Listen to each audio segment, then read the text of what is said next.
আজ দুপুরে সিম্পল একটা লাঞ্চের থালি নিয়ে চলে এলাম। এখানে নিয়েছি গরম গরম ধোঁয়া ওঠা এক বাটি ভাত, দিয়ে দিলাম একটা লেবুর পিস, পেঁয়াজের পিস, একটা কাঁচা লঙ্কা, আর নিলাম একটা পার্শে মাছ ভাজা, আর দুটো ডালের বড়াও নিয়ে নিয়েছি। এখানে এবার দিয়ে দিলাম উচ্ছে আর আলু দিয়ে ঝুড়ো ঝুড়ো করে ভাজা। এবার দিয়ে দেবো ডাল, আর ডালটা আমি বানিয়েছি ধনেপাতা আর টমেটো দিয়ে।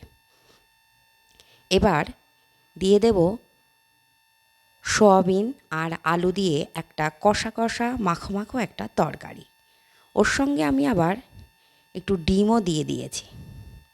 প্রত্যেক দিন একঘেয়ে রান্না আর খেতে ভালো লাগে না, তার জন্যেই আজকে রান্নার এই রকমারি। এটা খুবই সিম্পল থালি।